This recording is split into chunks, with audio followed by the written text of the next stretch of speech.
2009 থেকে 2024 সাল পর্যন্ত সেবা খাতে জাতীয় পর্যায়ে মোট ঘুষের ন্যূনতম প্রাক্কলিত পরিমাণ 1,46,252 কোটি টাকা। সেবা খাতে দুর্নীতি নিয়ে ট্রান্সপারেন্সি ইন্টারন্যাশনাল বাংলাদেশ টিআইবির প্রতিবেদনে উঠে এসেছে এমন তথ্য।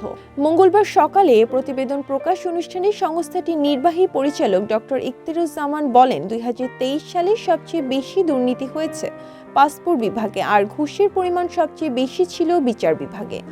বিচারিক সেবা ও আইন শৃঙ্খলা রক্ষাকারী সংস্থার দুর্নীতি ও ঘুষের হার অব্যাহত রয়েছে, ফলে সাধারণ মানুষের ন্যায় বিচার প্রাপ্তির ক্ষেত্রে বড় বাধা কাটছে না। বলছি, 2023 সালে জাতীয়ভাবে প্রাক্কলিত ঘুষের পরিমাণ 10,902 কোটি টাকা, যা 2023-24 অর্থবছরে বাজেটের 1.43% এবং জিডিপির 0.22%।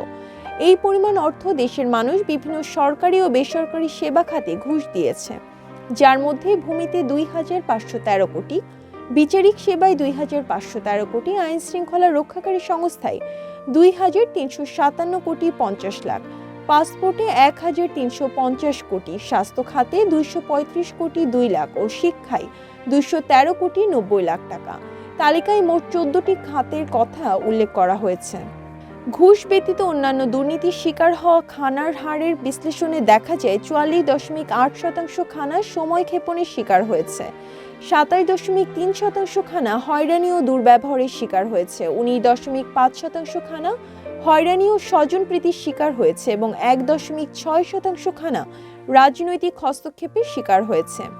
ঘুষের শিকার হওয়া 50.8%-এর মধ্যে 77.2% জানিয়েছে ঘুষ না দিলে সেবা পাওয়া যাবে না, তাই তারা ঘুষ দিয়েছেন।